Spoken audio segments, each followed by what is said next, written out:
आपण पाहत आहात युवा शक्ती न्यूज, आवाज आपल्या हक्काचा। स्वागत राष्ट्रवादी काँग्रेस पक्षाच्या वतीने स्वागत करतो। आपण आलात वेळात वेळ काढून। आज पत्रकार परिषद घेण्यामागचा एक असा उद्देश आहे की निवडणुका 30-40 दिवसावर मतदान आलेलं आहे, 50 दिवसावर मतदान आलेलं आहे। ज्यांना कधी ग्रामपंचायत, जिल्हा परिषद, पंचायत समितीचं दार ओलांडता आलं नाही, अशी मंडळी बेछूट आरोप करत सुटलेली आहे। मग बेछूट आरोप काय असावेत? भ्रष्टाचार, गणपतीवर घेतलेले सांस्कृतिक कार्यक्रमावर टीका आणि पत्रकार परिषद घेतल्यानंतर संध्याकाळी येऊन बरीच मंडळी भेटते, आमच्या गणपतीला पट्टी द्या, आमची ही बदली करून द्या, हे अनुदान आले, तुमचे आभार, वैयक्तिक येऊन आभार मानतात। कारण अनेक जणांचे आम्ही ह्या सो कॉल्ड जी पुढारी त्यांचे आम्ही बुरखे फाडू शकतो, पण लोकशाहीला मानणारे, संकेत मानणारे धनंजय मुंडे साहेबांच्या नेतृत्वाखाली काम करत असताना काही आचारसंहिता पाळली पाहिजे, ह्या सदहेतूनं आम्ही कुणाचंही नाव घेणार नाहीत आणि नाव घेऊन आमची जीभ आम्ही विटाळणार नाहीत। त्याचं कारण असं आहे की एका उंचीवर गेलेला नेता ज्यावेळेस असतो, कैलासवासी यशवंतराव चव्हाण असतील, वसंतदादा पाटील असतील, आत्ताच्या राजकारणातली शरदराव पवार साहेब असतील, यांच्यावर जरी कुणी वैयक्तिक टीका केली तर ह्या मंडळीनं कधी केली नाही। मुंडे साहेब याची दखल सुद्धा घेतली नाही, कारण जनता आणि नेता ह्यांचं जे मायलेकराचं अतूट नातं आहे, चिखला मातीचं नातं आहे, ही नाळ कधीही न तुटणारी आहे। कारण धनंजय मुंडे साहेबाचं ऑफिस वाल्मिकांना कराड यांच्या नेतृत्वाखाली अनेक आम्ही सगळी मंडळी बसलेली असते, मग कुणाचा दवाखाना असेल, कुणाचा 7-12 असेल, आरोग्याचं काम असेल। पत्रकार मित्रांना मी नम्र निवेदन करतो की बंधू आणि भगिनींनो, आपण जाऊन विचारा 100 लोकांना की तुम्हाला धनंजय मुंडे साहेबांच्या नेतृत्वाखाली वाल्मिकांना कराड आणि ही आमचे तालुका अध्यक्ष वैजनाथराव माऊली आहेत, वकील साहेब आहेत, उपसभापती आहेत, ही सगळे नगरसेवक आहेत, 24 तास अविरत कामात असतात। ठीक आहे, सगळीच माणसं आहेत, आम्ही 100% बरोबर आहेत असं म्हणत नाहीत, माणूस हा चुकीचा पुतळा आहे। कुठं चुकला असेल तर प्रत्येक जण कानाला हात लावून हे काम करत असताना, चांगलं काम करत असताना आम्ही चुकलो तर आम्हाला माफ करा म्हणणारी ही मंडळी आहे। म्हणून मित्रो, काल जी काही आरोप झाले, मग त्याचा मी एक असा साधा खुलासा असा करतो, ओला दुष्काळ असेल, कोरडा दुष्काळ असेल, कुठं काल परवा पाऊस झाला, अतिवृष्टी झाली, शेतकऱ्याच्या बांधावर पालकमंत्री, कृषी मंत्री गेले, जवळपास 1000-1200 लोकांच्या घरात पाणी गेलं, तिथं स्वतः पालकमंत्री गेले, नाथ प्रतिष्ठानच्या वतीनं, सरकारच्या वतीनं भरघोस अशी मदत जाहीररित्या त्यांना केलेली आहे।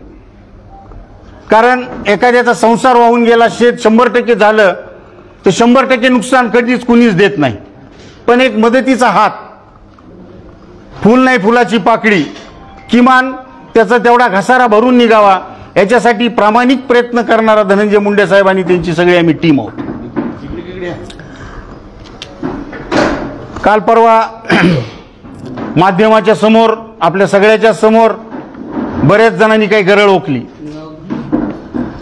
कारण माणसं त्यांची मी नावं जर घेतली तर बिचाऱ्यांनी कधी नगरपालिकाचं तोंडही बघितलं नाही लोकशाही मार्गानं, मग कशाला नाव घ्यायचं कुणाचं?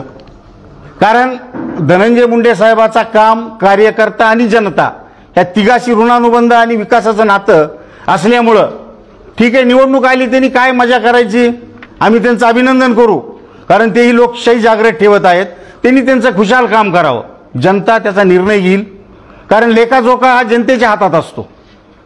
म्हणून आपण सुद्धा सुज्ञान पत्रकार आहात, आणि निवडणुकीच्या काळात अनेकांना आमदारकीच्या गुदगुल्या व्हायल्यात, कुणाला वाटतं मी MLC होणार आहे, कुणाला वाटतं मी MLA होणार आहे।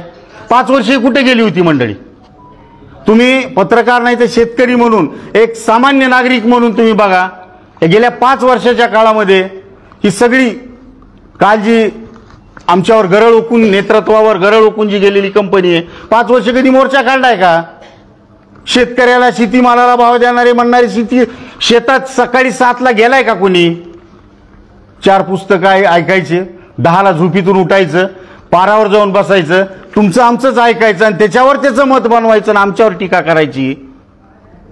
हा जो त्यांना रोग लागलेला आहे, सकाळपासून संध्याकाळपर्यंत काम काहीच नाही. काम करायचं जनतेत जावं लागतंय. तहसीलमध्ये कधी दिसली का ही मंडळी? पंचायत समितीत दिसली का? कुणाला विहीर द्यावी, कुणाला गायगोटा द्यावा, कुणाला काही स्कीम मिळवून द्यावी, ह्याच्यात अजिबात त्यांना रस नाही. त्यांच्यात फक्त टीका एक टीका. म्हणून आम्ही जे काय काम केलं, मी संक्षिप्त अहवाल आपल्याला 1 मिनिटात सांगतो की आदरणीय मुंडे साहेबांनी कृषी मंत्री झाल्याच्या नंतर देशामध्ये कृषी विभाग महाराष्ट्राचा पहिला आला. तुम्हीच त्याला चांगल्या मोठ्या हेडलाईन्समध्ये सांगितलं की कृषीप्रधान देशामध्ये महाराष्ट्र हा प्रथम आला. याचा आनंद तुम्हालाही झाला आणि तुम्ही आनंद व्यक्त केल्यामुळे आम्हीही सर्व शेतकऱ्यापर्यंत जाऊन सांगितलं की आपल्याला अनुदान मिळालं, आपल्याला ज्या काही शेतीत नुकसान झाल्या त्याच्यासाठी तरतूद करून आणली. दुसरं असं झालं की सोयाबीनला भाव नव्हता. परवाच आपल्याकडं लाडकी बहीणच्यासाठी मुख्यमंत्री लाडकी बहीणच्या ह्या उद्घाटनाच्या निमित्त दोन्ही उपमुख्यमंत्री, आदरणीय मुख्यमंत्री आणि आदरणीय कृषी मंत्री भारत सरकार आले होते. त्या मुंडे साहेबांनी आग्रह करून आयातीवर टॅक्स जास्त लावा असं सांगितलं आणि जी MRP आहे 4,930 रुपये, सभापती 4,985, तर 5,000 रुपयापर्यंतचा भाव यावर्षी आपल्याला पहिल्या दिवसापासून सोयाबीनला मिळणार आहे. 90 दिवसाचं जरी समजा व्यापाऱ्याकडून काही थोडा कमी जास्त भाव झाला तरी आपण खरेदी केंद्र, कृषी मंत्री धनंजय मुंडे साहेबांनी खरेदी केंद्र 90 दिवसाचे चालू करायचा आदेश हा सरकारकडून काढून आणलेला आहे. 5,000 रुपये आपल्याला भाव आपल्या सोयाबीनला मिळणार आहे. एकमेव पालकमंत्री असे आहेत की विमा द्यायला कंपनीनं टाळाटाळ केली तर त्यांच्यावर फौजदारी गुन्हे दाखल करण्याचा कठोर निर्णय सन्माननीय पालकमंत्र्यांनी घेतलेला आहे. ठीक आहे, तुम्ही आमच्या वाईट बाजू सांगितली असतील, आमचं चुकलेलं सांगितलं असेल, पण 1 रुपयामध्ये विमा भरणारा महाराष्ट्रातला शेतकरी आणि त्याचा आदर्श सगळ्या देशानं घेतला आणि सगळ्या देशभर आता ही एक स्कीम चालू झाली की 1 रुपयामध्ये कृषीप्रधान देशामध्ये शेतकऱ्याला विमा मिळावा. हे नाही सांगितलं त्यांनी. दुसरी गोष्ट अशी, महाविकास आघाडीचं सरकार असताना लॉकडाऊनच्या काळात अतिवृष्टी दरम्यान एकीकडे कोविडमध्ये निर्बंध असताना सुद्धा पालकमंत्र्यांनी बांधावर जाऊन 72 तासाच्या आत ऑनलाईन जे लोक वंचित राहिले, ज्यांना काही मिळालं नव्हतं, त्यांना मदत देण्याचं काम केलेलं आहे. 2021-22 मध्ये अतिवृष्टी झाली. 23 मधील दुष्काळाच्या अनुदान स्वरूपात बीड जिल्ह्यातील शेतकऱ्यांना 1,200 कोटीपेक्षा जास्त मदत आतापर्यंत मिळालेली आहे. 2023 मध्ये शेतकऱ्यांना 25% अग्रिम प्रमाणे संपूर्ण जिल्ह्यातील प्रत्येक महसूल मंडळात 400 कोटी रुपये विमा वाटप करण्यात आलेला आहे. मागील वर्षी सोयाबीन उत्पादकाशी झालेली अडचण लक्षात घेता राज्यस्तरीय कृषी महोत्सवाच्या निमित्त परळीत झालेल्या केंद्रीय कृषी मंत्री यांच्याकडे मुंडे साहेबांनी विनंती केली आणि 90 दिवसाकरता जे शासकीय खरेदी केंद्र सुरू केलं तेही अत्यंत उपक्रमशील आहे आणि अभिनंदनास पात्र आहे. आजूबाजूच्या जिल्ह्याचा रोष अंगावर घेऊन धर्मापुरी आणि परळी, धर्मापुरीमध्ये आता सोयाबीन संशोधन केंद्र, जे पॅथॉलॉजिकल प्रॉब्लेम्स असतात, पानावर कीड पडणारी, आळी पडते, खोड आडी आहे, ह्याच्यावर संशोधन होण्यासाठी धर्मापुरी इथं संशोधन केंद्र, एक लॅब, त्याच्यावर काम करणारी, सोयाबीनवर काम करणारी एक लॅब आणि त्याच्यावर काही सायंटिस्ट काम करणार आहेत आणि नव्या जाती. आज आपण 10 क्विंटलपर्यंत जर उतार घेतला तर हेक्टरी कमीत कमी बाहेर पाश्चिमात्य देशासारखं 42-45 क्विंटलपर्यंत आपला शेतकरी गेला पाहिजे. ह्या उदात्त दृष्टिकोनातून तिथं रिसर्च सेंटर सुरू केले, मान्यता मिळाली, त्याचं कामही सुरू झालेलं आहे. आणि MBA सगळ्यात, फायनान्समध्ये MBA, अनेक क्षेत्रामध्ये, मॅनेजमेंटमध्ये MBA आहे, पण कृषी क्षेत्रामध्ये MBA की माझा शेतमाल, माझा शेतकरी ज्यानं शेतीमालाचं उत्पादन केलेलं आहे आणि ते मार्केटमध्ये गेल्याच्या नंतर त्या शेतीमालाला काय भाव मिळेल, जर आपण ते प्रिझर्व करून ठेवलं किती महिन्यासाठी, 1 महिन्यासाठी, 40 दिवसासाठी, 60 दिवसासाठी, तर त्याचं पुन्हा मार्केटमध्ये काय व्हॅल्यू असेल, जगाची तेलाची भूक किती आहे, उत्पादन किती झालं पाहिजे, याचा मेळ घालण्यासाठी परळीसारख्या गावामध्ये या तालुक्याच्याच ठिकाणी महाविद्यालय, विद्यालय आणि MBA कृषी क्षेत्रासाठी MBA हे सुरू केलेलं आहे आणि इमारतीचं टेंडर झालेलं आहे आणि काम सुरू झालेलं आहे. हे आपल्याला नम्रपणाने मी सांगतो. एक शेतकरी नेत्यानं एक आरोप केला की शेतकऱ्याचा नुकसान करणारा कृषी मंत्री रस्त्यावर येणार म्हणजे बांधावर जात नाहीत. त्यांना बिचाऱ्याला काय माहिती आहे की परभणी, हिंगोली, औरंगाबादचे सगळे बांध शेतकऱ्याच्या शेताच्या बांधावर आमचे कृषी मंत्री गेले नाही तर शेतकऱ्याच्या शेतावर जाऊन किती नुकसान झालंय चिखला मातीत जाऊन. कारण धनंजय मुंडेचे वडील हे शेतकरीच होते, त्याच्यामुळे ते काही व्यापारी नाहीत की किंवा धनदांडगे नाहीत. ती शेताच्या बांधावर न जाता शेतात जाऊन पाहणी करून किती नुकसान झाले हे बघून सगळ्या तलाट्यांना, तहसीलदारांना आणि जिल्हाधिकाऱ्याला त्यांनी सूचना देऊन मुख्यमंत्र्यांना निवेदन केलं की हे नुकसान झालेलं आहे, त्या नुकसानाची भरपाई देण्यासाठी आपण लवकरात लवकर निर्णय घ्यावा आणि तो निर्णय झालेला आहे. आता हे कसं आहे, धनंजय मुंडेंवर ते काही फार कुणी टीका केली तर फार काही नोंद घेत नाहीत. कारण भुसकटात गोळ्या हाणल्यावर काय होतंय, नुसता धुरळाच उठतंय ना. तर त्याच्यामुळं धनंजय मुंडेंना माहीत सुद्धा नाही कालची पत्रकार परिषद झाली म्हणून.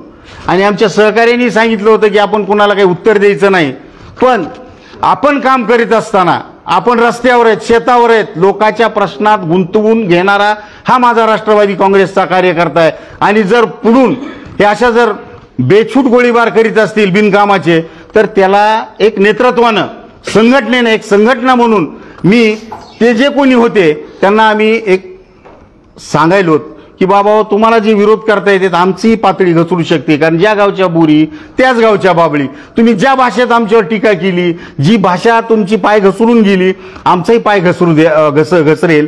पण सुसंस्कृत पक्ष, सुसंस्कृत विचार, तुमची आमची लोकांची बांधिलकी असल्यामुळं, कारण त्यांनी त्यांची जीभ विटाळून घेतली म्हणून आम्हाला ते करता येणार नाही. कारण आम्हाला रोज लोकात जायचंय, अधिकाऱ्यांकडून प्रश्न सोडवून घ्यायचेत, महिला भगिनीचे प्रश्न सोडवायचेत. म्हणून आम्ही आमची कुठलीही पातळी घसरू देणार नाहीत. ज्या बिचाऱ्यांनी आमच्यावर टीका केली त्यांनी कृपया धनंजय मुंडेंनी काय काम केले त्याचा एक आमच्याकडे छापील, आमच्याकडे जी दस्तऐवज आहे ती घेऊन जावा, वाचावं. आणि त्याच्यात जर काही खोट वाचली तर आम्ही त्यांना चर्चेला बोलू. तुम्ही या चर्चा करा, काय अडचण आहे ते तर सांगा. तुम्ही दिवसभर पत्रकार परिषदा घेता, विरोधात बोलता, संध्याकाळी येऊन हे वाल्मिकांना असतील, हे वकील साहेब आहेत, तालुका अध्यक्ष असतील, ह्यांच्याशी हितगुज करता, तुमचे वैयक्तिक प्रश्न सोडवून घेता आणि शेतकऱ्याला तिकडं बनवाबनवी करता. ही एक कृपया करू नका. याच्यासाठी पत्रकार परिषद आहे. वैयक्तिक इंटरेस्ट घेऊन तुम्ही आमच्याकडे येता, तुमचे वैयक्तिक प्रश्न सोडवून घेता आणि पुन्हा सकाळी आमच्यावर टीका करता. हे बंद करा ना. तुम्हालाही पत्रकारांना माहिती आहे चेहरे कोण आहेत. म्हणून ह्यांना तुम्ही आमचं चुकत असेल तर बिलकुल एक चौथा स्तंभ लोकशाहीतला म्हणून पत्रकारांना जरूर तो अधिकार आहे. जर आम्ही चुकलो तर आम्ही प्रश्नाशी बांधिलकी नाही ठेवली तर तुम्ही आसूड आमच्यावर ओढायला हरकत नाही. आम्ही अत्यंत नम्रपणानं तुमच्या दारात येऊ आणि सांगू साहेब हे आम्ही प्रश्न सोडवलेला आहे. पण तरी सुद्धा गैरसमजुतीने विरोधक काही सांगत असतील तर तुम्ही त्याची शहानिशा करा असं म्हणणारी ही आम्ही सगळी कार्यकर्ते आणि आमची राष्ट्रवादी काँग्रेसची टीम आहे धनंजय मुंडे साहेबांच्या नेतृत्वाखाली काम करणारी. तर एक थोडक्यात सांगतो, कापूस सोयाबीनचा भाव पडलाय तर आता याची एकाधिकार खरेदी चालू होणार आहे. अर्धवट माहिती गोळा करून हे जे विरोधक बोलत आहेत त्यांना आम्ही एक छापील पुस्तिका काढलेली आहे की त्यांनी यावं, त्याच्यावर अभ्यास करावा, वाचावं, त्याच्यात काही त्रुटी असतील तर सांगाव्या. जर त्यांचं समाधान नाही झालं, आम्ही त्याच्यात कमी पडलो तर खुशाल त्यांनी टीका करावी. याच्यासाठी ही पत्रकार परिषद आम्ही सगळ्या प्रमुखांनी घेतलेली आहे. तर आमचे तालुका अध्यक्ष काही बोलतील, शेतकरी गडदे साहेब बोलतील, वकील साहेब आहेत, उपसभापती आहेत, ह्यांनाही विचारा, ही बोलतील, तुम्हाला सांगतील सगळं. तुम्हाला विचारलं ना 5 वर्ष धनंजय पाणी घ्या. आंदोलन दिसलं नाही. सहजासहजी मोठं आंदोलन जी. म्हणजे 5 वर्षांनी असं काय झालं की थेट निवडणुकीच्या तोंडावर सगळे लोक एकत्र येऊन या सगळ्या गोष्टी करतात. हो, भारतातली लोकशाही इतकी प्रगल्भ झाली बरं का की तुमच्या म्हशीनं दूध नाही दिलं सगळे म्हणजे कोण की गाईनं दूध नाही दिलं, तुमचा गडी जरी कामावर नाही आला तर त्याच्यात धनंजय धनंजय मुंडे आणि वाल्मिक कराडांचा हात आहे. ती घडी जर काम वाल्मिक यांनी केलं काही त्याला दार्यावर नाही. अत्यंत खालच्या कार्यक्रम कुठे गेला तुम्ही? ईदचा कार्यक्रम असेल, दिवाळी असेल, अनेक सणवार असतील. ह्याच्या कोरोनाच्या काळामध्ये प्रत्येक आमचा कार्यकर्ता, मुस्लिमाचा कार्यकर्ता असेल, मराठ्यांचा असेल, दलिताचा असेल, प्रत्येक जाती धर्माचा असेल, तो त्या लोकांपर्यंत गेला, मास्क लावून गेला आणि त्याला मदत दिली. देशामधून जी काही लोक येणार होती परळीमध्ये आपल्या इथून कामाला गेलेले, त्यांना आणण्याचं काम सुद्धा ह्या लोकांनी केलेलं आहे आम्ही सगळ्यांनी. महायुतीतले काही जे घटक पक्ष आहेत, भाजपचे देखील काही पदाधिकारी त्या मेळाव्याला होते, त्या पत्रकार परिषदेला होते. नेमके तुमच्या सोबत असलेले लोक तिकडे जाऊन कशा पद्धतीने आधीच फुटलेले, लोकसभेला फुटलेले त्यांच्या हकालपट्टी होईल 2-4 दिवसात. आता पक्ष ही संकल्पना न करण्यापेक्षा टोळकी येते, ते त्यांच्या पक्षाचा विचार कुठं सांगतायत? आम्ही आमच्या पक्षाचा विचार सांगितला. जीवनात कोणत्या पक्षावर निष्ठा होती असं एखादं उदाहरण सांगतात का? जे 4 नाव आहेत आता विधानसभेच्या दृष्टीने पुढे येत आहेत, त्यांचं बॅकग्राऊंड काढा की त्यांची कोणत्या तरी एका पक्षावर आयुष्यात कधी निष्ठा होती. काँग्रेसतून कधी लढतेत, राष्ट्रवादीतून कधी लढतेत, भाजपचं कधी तिकीट मागतेत, कधी पवार गटाचं मागतेत, कधी जरांगे साहेबाचं तिकीट मागायचं म्हणतात. मग त्यांची धनंजय मुंडे साहेबावरच नाही तर जीवनात कुणावरच निष्ठा नव्हती ना. म्हणजे अर्जुनच होऊ शकत नाही की गुरुला गुरु कधी मानलेच नाही. त्यामुळे अशी एक फौज येणारच आहे भविष्यामध्ये ज्यातून असंतुष्ट गट आहे. आणि जे आता जे तुम्ही म्हणलात की नाराज आहेत, कुणी कुठंतरी गेलं, तर 25 कोरोना सेंटरवर कोरोनाच्या काळामध्ये सकाळचा नाश्ता आणि 2 टाइमचं जेवण वाल्मिकांना धनुष्यटनं दिलं ना. रेमडेसिवीरचं इंजेक्शन दिले ना, ते जात बघून दिले. ह्या तालुक्यामध्ये जेवढे हायवे आहेत त्या हायवेचे नंबर त्यांना माहिती आहेत का? विकास कशा करू शकणार आहेत? VR रोड असतील, MDR रोड असतील, स्टेट रोड असतील, नॅशनल रोड आहेत, ते धनंजय मुंडेला वाल्मिकांना जशी माहिती आहे तसं त्यांना आहे का? म्हणजे विकास कसा करू शकतो? हे जे आरोप होते हे फक्त राजकारण डोळ्यासमोर ठेवून केलं गेलं होतं आणि याला कोणी पाठीशी घालतंय का किंवा कुणाच्या सांगण्यावर नाही केलं जात आहे? ते दुसऱ्याच्या सांगण्यावर करते, ते सुपारी वाजले. आता जिल्हाध्यक्ष काँग्रेसचे ह्याच्या आधी कुणाच्या सत्तेत होते, कुणाच्या ह्याच्यावर सभापती होते? सभापती होते ना ते ताईसाहेब, ज्यावेळेस भाजपचं होतं त्यावेळेस सभापती होते ना ते. कुणाच्या जीवावर मोठे झाले? त्यांच्या भावाची गुत्तेदारी ताईसाहेबांच्या जीवावर चाललेली.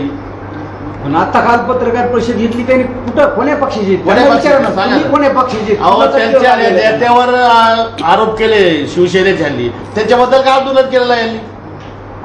जीप कापायची तरी हे केली ना ते गायकवाड आमदारांनी, त्याच्यावर काय आंदोलन केलं का? यांची पक्षावर निष्ठा आहे का कशावर निष्ठा आहे? आणि सांस्कृतिक कार्यक्रम परळीमध्ये घेणं गैर आहे का? ह्या देशातले कोणतेही महापुरुष असतील किंवा कुठले खेळाडू असतील, कलाकार असतील, ते परळीत आणणं आणि जनतेला दाखवणे चूक आहे का? म्हणजे परळीच्या जनतेचे सुदैवाने आबा हे झालं परळी विधानसभा मतदारसंघात. मात्र राज्यातल्या काही नेत्यांकडनं जाणीवपूर्वक धनंजय मुंडेंना ऍक्टिव्ह माणसाला होतच असतं. असं काय वाटतं का तुम्हाला? कारण की त्याच्या पत्रकार परिषदेच्या 2 दिवसापूर्वी काँग्रेसच्या जिल्हाध्यक्षांनी पवारांची भेट घेतली. त्याच्या सांगण्यावर चाललेलं आहे, फक्त धनंजय मुंडेला सापडण्याचे प्रयत्न आहे, बाकी काय नाही. राष्ट्रवादी काँग्रेसचा या पहिल्या राष्ट्रवादी काँग्रेसचे पहिले 3 जे नेते आहेत, आदरणीय दादा, आदरणीय खरे साहेब आणि धनंजय मुंडे साहेब, हे आपल्या कसं असते, आपल्यातलाच माणूस जर मोठा व्हायला तर आपलेच पाय उडत असतात. ह्यांच्यासाठी या 283 मतदारसंघामध्ये जवळपास 200 मतदारसंघ डिमांड भाजपचं आहे, सेनेचं आहे आणि आमच्या पक्षाचं आहे. हे चांगला वाटा आणि युवकामध्ये क्रेज असलेला नेता धनंजय मुंडे साहेब आहेत. आणि मग जळायला लोक बाहेरचे कशाला येतील? आपल्यातलेच आहेत ना. छत्रपती शिवाजी महाराजांना सुद्धा विरोधक काय बाहेरचे होते का? घरातलेच होते ना. तोच प्रकार आहे. 300 वर्षानंतर सुद्धा हेच चालू आहे ना आपल्या राज्यात म्हणा, देशात म्हणा. सगळे असंतुष्ट आत्मेत, त्यांना कुठंच सक्सेस झाले नाही. तर त्यांना वाटतं की नामदार धनंजय मुंडे साहेबांवर टीका केली की आपल्याला प्रसिद्धी मिळते आणि प्रसिद्धी मिळवण्यासाठी त्यांनी ते घातलेला कालचा पत्रकार परिषद घेऊन चंग मांडलाय त्यांनी. आता कालच्या पत्रकार परिषदेमध्ये इकिरी नावानं बोलणं, पाय घसरून बोलणं. आम्ही काय सांगितलं की आम्ही आमची जीभ विटाळणार नाही, कारण ज्या पक्षातून, ज्या विचारातून, ज्या नेतृत्वाबरोबर काम करतो सुसंस्कृत लोक आहेत. कुणाला तरी आम्ही नाव घेतलं का? कुणाचं नाव घेतलं? पण जे जीभ बसून बोलले त्यांनी आता इथून पुढे लक्षात ठेवावं की हे कोण घेतलं जाणार नाही, कारण शिवाय आपण सगळ्याच गावात आहेत ना. तुम्हाला ते ताट मला ताट त्यांना येते. म्हणून असं तुम्ही लोकशाही मार्गाने जा, बिलकुल विरोध करा.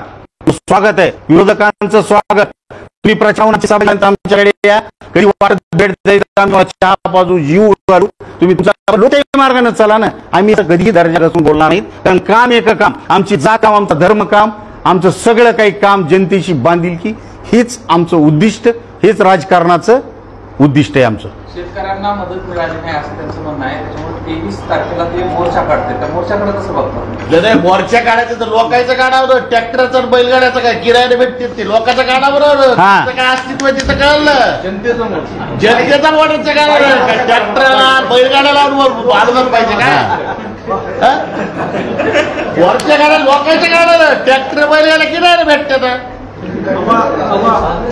कालच्या पत्रकारांमध्ये असंही सांगण्यात आलं की बाजूच्या जिल्ह्यामध्ये पीक विमा मिळतो परभणीमध्ये आणि बीड जिल्ह्याला का मिळत नाही, की जे बीडचे कृषी मंत्री आहेत तर त्या बीडलाच पीक विमा मिळत नाही, शेजारच्या जिल्ह्याला देखील. लोकसभेमध्ये सरकार नसताना जी काही याद्या झाल्या, सरकार अस्तित्वात नसताना जी काही याद्या झाल्या, धनंजय मुंडे साहेब काय म्हणले, ही जर यादी आपण जर डकवली तर ही ती परमनंट झाली असं समजलं जाईल. तर त्याच्यामध्ये सुद्धा या 8 दिवसात याच्यात मी लिहिलेलं आहे. त्याच्यासाठीच आम्ही म्हणलं ना, हा प्रश्न काय तुम्ही तुमच्या गच्चीहून आम्ही आमच्या गच्चीहून शिवीगाळ केल्यासारखा विरोधकाला सांगितलं. तुम्ही या चर्चेला समोर बसा ना. प्रत्येक प्रश्नाचं उत्तर अभ्यासू प्रवृत्तीनं तुमचा सन्मान राखून आणि तुमचं सगळं निरासन करून दिलं जाईल ना. ही आम्ही पुस्तिकाच काढली, तुम्ही बघा साहेब. इतकंच नाही, त्यांना विरोध कुठं करावं हे सुद्धा कळत नाही. कालच्या पत्रकार परिषदेमध्ये जे त्यांच्यामध्ये एक सहभागी असणारे आपल्या देवळ कमिटीचे सचिव त्यांनी काय श्रावण महिन्यामध्ये वैद्यनाथ मंदिरामध्ये सजावट नाथ प्रतिष्ठानच्या वतीने केले जाते, कुठेही नाव टाकले जात नाही. पण मंदिरात सध्या भक्तिभावनेनं कुणीही जाऊन मंदिरामध्ये देवाला फुलं होऊ शकते, तिथं सजावट करू शकते. तिथं त्यांना सजावट करण्यासाठी विरोध केला आणि त्यासाठी गेल्या वर्षी सजावट केलेला त्या ठिकाणी आम्हाला पुरावे द्यावे लागले आणि मग त्याच्यानंतर त्यांनी तिथं मंदिरामध्ये सजावट करण्यासाठी परवानगी दिली. गेल्या अनेक वर्षापासून देवळ कमिटीमध्ये सजावट केली जाते.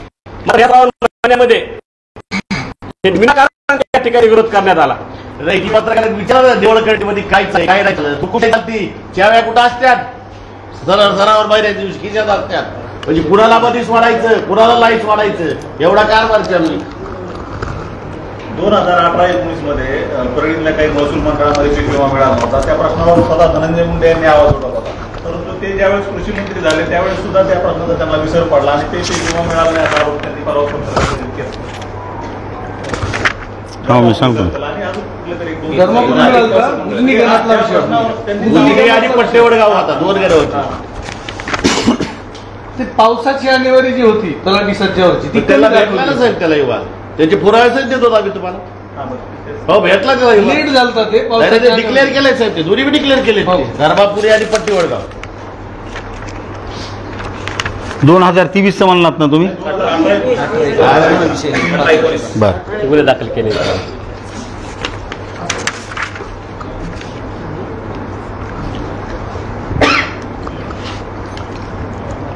बोला आणखी काय. पीक विम्याच्या संदर्भात जे गुन्हे दाखल झाले 16 जण, त्याला आपण पाठीशी घेतो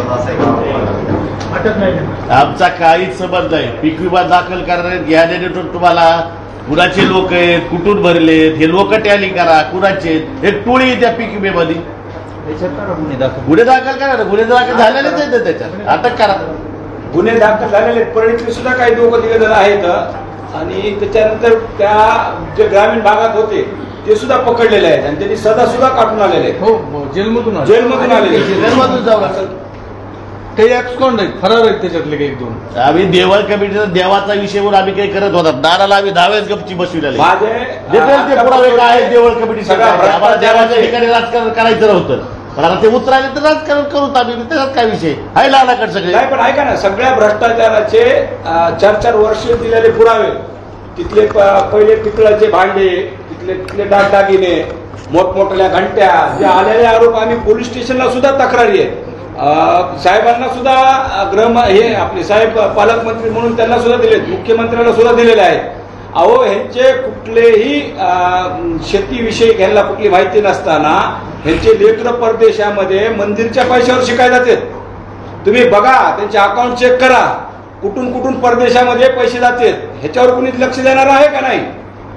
प्रत्येक वेळेस राजकारण आलं इकडलं तिकडलं थोडं चवमेव करायचं आणि पैसे दाबायचे आणि घरी बसायचं. आमच्यासारखे लोक रात्रंदिवस लोकांच्या जे सेवेमध्ये असतो आणि इलेक्शन आलं की कुत्र्याच्या छत्र्या उघडल्याने 5-25 जणांनी उगवायचं आणि प्रत्येक पुन्हा इथंच येऊन ताटाखाली बसायचं. ही लई मोठी शोकांतिका आहे आणि जे खरं काम करतंय ते तर बाजूलाच पडत राहतात आणि हेच पुन्हा सगळ्या समोरासमोर मिरवत येतं. माझी सगळ्यात मोठी एक हे की मी उपोषणात तर मी इशारा दिला नसते कोणा क्षणी काही बी. मध्यंतरी माझा ऍक्सिडेंट झाला म्हणून मी थांबलो होतो. आता माझी तब्येत चांगली आहे. परत मी सुद्धा काल मी परत पत्र लिखी मागचे 10 वेळेसचे पुरावे आणि पोलीस स्टेशनला दिलेल्या कारवाया कलेक्टर ऑफिसला दिलेल्या याच्यावर मी परत उपोषणाला बसणार आहे की ह्या संदर्भामध्ये आधी चौकशी करा. आधी मंदिर मग गाव. कारभार करणारे जे मंदिरमध्ये कारभार करतात हजारो कोटी रुपये इथून परदेशात मुलांना शिक्षणासाठी जातात. मंदिरचे पत्र आपल्या शेतामध्ये झोपडे आणि कुठं गाड्याला राहायला घरं मंदिरचे पत्राचे नाव सुद्धा मी तुम्हाला प्रूफ सहित दाखवतो. असले कारभार करणारे दारूच्या पैशावर माच करणारे हे लोक आहेत. त्यांच्याकडे देशी दारूचे लायसन आहेत. अनधिकृतरित्या देशी दारूचे आजूबाजूला ढाबे करून त्यांना अनधिकृतरित्या दारू देशी दारूचे डबल पैशाने विक्री करतात. बंद असलेले गावाच्या बाहेर जाऊन ती दारूचा सर्रास विक्री होते. आज 3 दिवस झालं गणपतीच्या ह्याच्यात 3 दिवस झालं दारू बंद आहे. देशी दारू सगळे सर्रास आजूबाजूच्या खेड्याला पुरवठा करून त्यांचे ते सगळे पोचलेले लोक ते विकतात दाबे फेबे करून. काल एक भाजपची इथे शहराची एक बैठक झाली. त्या बैठकीत असं सांगण्यात येतं की येणाऱ्या निवडणुकीमध्ये ते तटस्थ भूमिकेत राहणार आहेत. तर या मतदारसंघामध्ये धनंजय मुंडे यांना अडवण्यासाठी ही काही भाजपची योजना आहे. त्यातली मिटिंग त्यांची वैयक्तिक मिटिंग होती. ताईसाहेबांचं आम्ही जीवापेक्षा जास्त काम केलंय. ताईसाहेब आमच्या सोबत आहेत. त्याच्यामुळे ह्या मिटिंगला महत्व देण्याचा काही विषय नाही.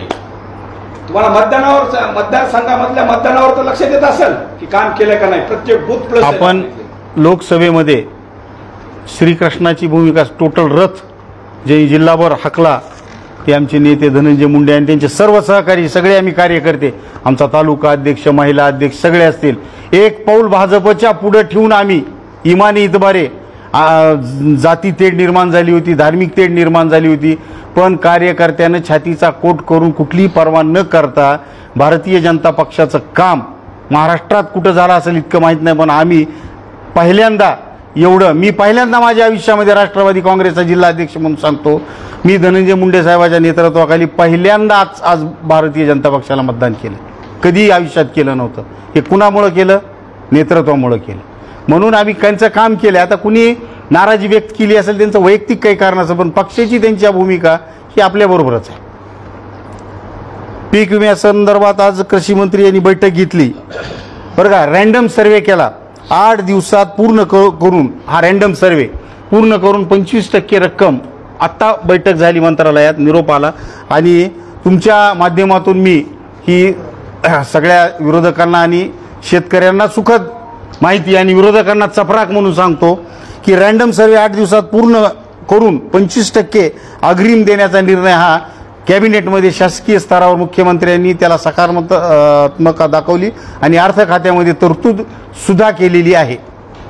विम्यात काही गैरप्रकार झाला तर थेट गुन्हे दाखल करण्यात येतील हाही ठराव आज शासनानं अधिकृत घेतलेला आहे. तुमच्याही कानावर तसं काही आलं तर त्या एजंटवर किंवा त्या विमा कंपनीवर आपण फौजदारी गुन्हा दाखल आपल्या माध्यमातून करू.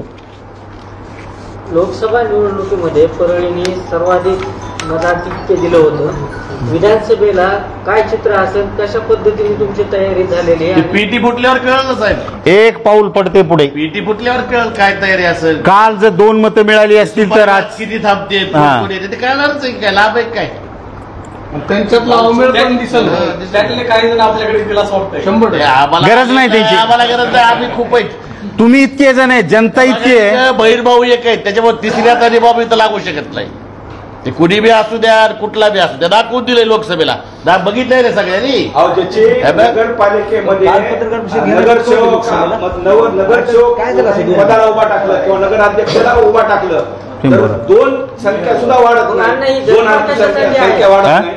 आमदारकीचे स्वप्न पडतात. आता काय घ्यायला आमचे सोळंके साहेब शिवसेना पहिले प्रमुख होते त्या बोला अहो, जरा. काही जणांचा नवऱ्याचाही विश्वास संपादन करू शकले नाही तर लोकांचा जनतेचा काय विश्वास संपादन करू शकणार नाही. जरा खालच्या पातळीला जाऊन बोलतो मी. कशाला काढायला लावायला नवरा बायकोचं भांडण बोलणं बंद आहे ना सध्या. बघ, नवऱ्याचाही विश्वास संपादन करू नाही सर्वसामान्यांचं कधी संपादन करणार आहे? अण्णा विरोधकांची पत्रकार परिषद बोलावी. अशी एक पत्रकार परिषद झाली होती राजेभाऊ कळेची. त्यांनी एक आरोप केले 450 कोटी रुपयांचा घोटाळा नगरपालिकेत झालेला आहे. हे बघा त्यांनी तक्रार अहो राजेभाऊ पडत त्यांनीच एक 2 महिन्याखाली वर्क ऑर्डर आहे 10 कोटीची. घोटाळा कसा होऊ शकते? त्यांनी आरोप केला तसा. अहो 10 कोटीची त्याला लाईटचं काम त्यांच्या ह्याच्यावर सुटलेलं आहे ना. घोटाळा कसा होऊ शकतोय? वर्क ऑर्डर पाहिजे असेल दाखवत तुम्हाला. हे दिवसात स्वप्न पडायले वरिष्ठ पुढे पण ते सक्सेस होणार नाही. परळी मतदारसंघामध्ये महाराष्ट्रातला एक मोठा राजकीय नेता लक्ष घालतोय असं चर्चा आहे. कसं बघताय? नाही घालता असेल ती काय. हे बघा कुठल्याही राजकीय नेत्याला लक्ष घालू द्या. इथं काही फरक पडणार नाही. दिवसा स्वप्न बघायला बघू द्या. तेवढा तरी आदत घेऊ द्या.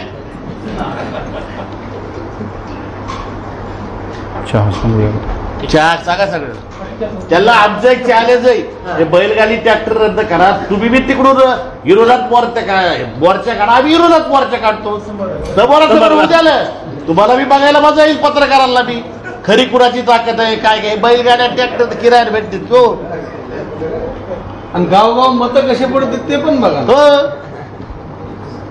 ते बायाबाजही चालतो आम्ही प्रति उत्तर द्यायला.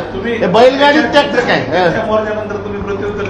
नाही प्रति उत्तर देऊन ह्याला काय त्याला मोठं करायचं. झपल्याला बाजार आहे खुळखुळ येते ह्याला काय महत्व खुळखुळ येत ह्याचं काय. जत्रात खुळखुळ्या वाजते तर फेकून देते. 2 महिन्याची जत्रा आहे. घरातून सुद्धा गावातून तर झाले तर तरी काय. ज्यांना स्वतःच्या बहिणीचं लग्न करायचं माहित नाही त्या साहेबांनी आज 2200 मुलीचं लग्न करून इथं दाखवलेलं आहे. त्याच्यावरती आज स्वतःच्या भावाची दैनंदिन असताना पुतणीचं लग्न केलं नाही आणि ती येऊन बोलायली पुढे. अहो इकडं जरांगे पाटील साहेबाचं अभिनंदन करतात काम करायला. ह्यांच्या पोटात का दुखायलंय? हा ते काय कोणा पक्ष देत का बिचारे? ते आंदोलन करतात त्यांच्या समाजात. साहेबांचं अभिनंदन केलेलं. हे कोण मंत्र्यावर आरोप करणार? केलं का अभिनंदन?